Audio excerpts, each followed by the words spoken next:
आज महादेव जी का संदेश क्या है आपके लिए? देखिए, कभी कभी हमारी लाइफ में क्या है कि आपने देखा होगा कि हम अपने रास्ते पर चलते हैं, लेकिन कुछ लोग ऐसे आ जाते हैं या उनकी एक्टिविटी ऐसी रहती है कि हमारी क्या एनर्जी इफेक्ट होने लगती है।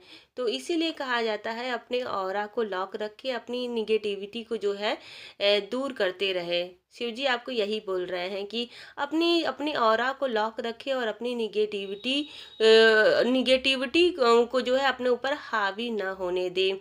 और ये मान के चले, अभी से ये मानना शुरू कर दीजिए कि जो हुआ है उसमें भी ईश्वर की मर्जी थी। चाहे वो सही हो चाहे वो गलत हो, जो भी हो, जब जो भी हो गया वो बिना ईश्वर की मर्जी के हुआ ही नहीं होगा।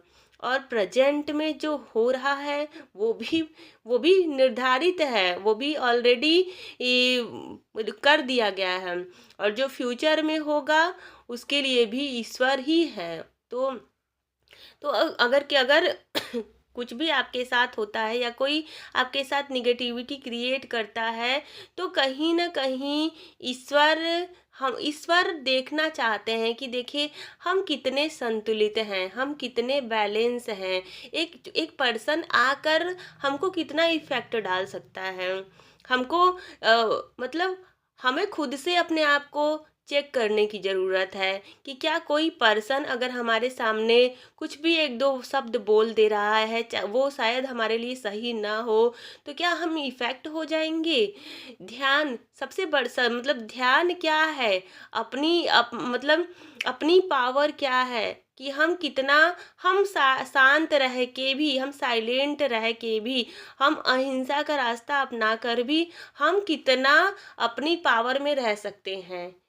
मतलब अहिंसा और शांति, मतलब चुप रहना भी एक पावर ही है। जब अपनी एनर्जी आप दूसरे को नहीं देते हैं, निगेटिविटी को, तो क्या है, आप एक तरीके से अपनी एनर्जी को प्रोटेक्ट कर लेते हैं और उसको आप सही चीज़ में लगाइए। सही चीज़ में लगा देंगे तो इससे क्या होगा कि वो निगेटिविटी बार बार नहीं आएगी। और वही निगेटिविटी से जाकर जब आप लड़ाई झगड़े अपने आप को साबित करेंगे, तो ये क्या है, एक टाइम पर जो है आपकी बची खुची एनर्जी भी लॉस हो जाएगी और इतना ओवर थिंकिंग के पैटर्न में आप फंस जाएंगे कि उससे निकलना मुश्किल रहेगा। तो आपको शिव जी यही बोल रहे हैं कि आप ईश्वर पर छोड़ दीजिए। आप बस इतना करिए कि जो भी चल रहा है ईश्वर पर छोड़ देना चाहिए और अपने